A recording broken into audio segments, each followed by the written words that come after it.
Well, I don't know about you, but when I'm having a very difficult time in my life or career, when I'm having a miserable day, I'm reminded of all those friends and people that I know who have things a lot worse than I do. In fact, it makes me feel sometimes like I have no problems. I just have choices. Norma Hotaling is one of those people. As a child growing up in a cardboard box, addicted to heroin even before she knew she was addicted, she spent 2 decades on the streets.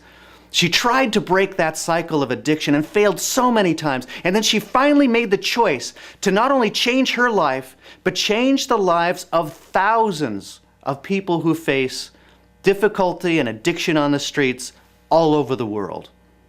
My life had become so desperate. I was homeless. I lived in parks, in boxes. I got beaten up severely. And my cheekbone and my bone around my eye was crushed. And I couldn't see and I couldn't speak. And I was going in and out of consciousness. And when I would wake up, I would just scream because I didn't know where I was and I was scared to death. And I had an intern that would touch my shoulder and he'd say, "You're safe. Nobody's going to hurt you."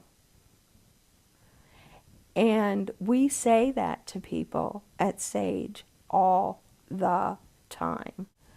We know that when somebody walks through our door, they are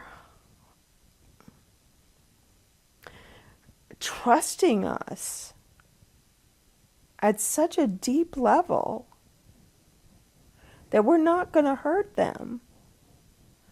There are so many things that they can remember, but they can't understand, and sometimes never will. We're going to let them heal from these unspeakable things with dignity and with love.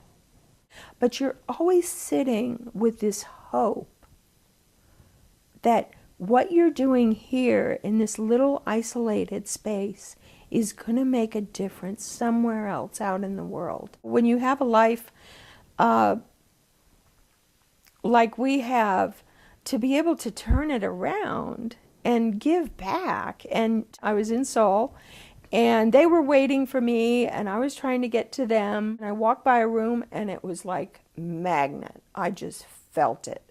And I looked in, and there were the 30 survivors sitting there.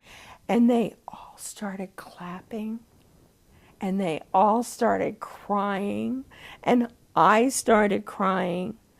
And they came up to me one by one and whispered in my ear, "I'm going to carry on your legacy. I'm going to carry on your work." People don't think that just one person can make a difference. They act pretty powerlessly. When that happens, they can always look to Sage for inspiration and say, if that Norma Hotaling, that ex-prostitute, formerly homeless woman, 21-year heroin addict, can not only turn her life around, but change communities, change the lives of other women, and in many cases, change the world, I can do something different for myself and my community.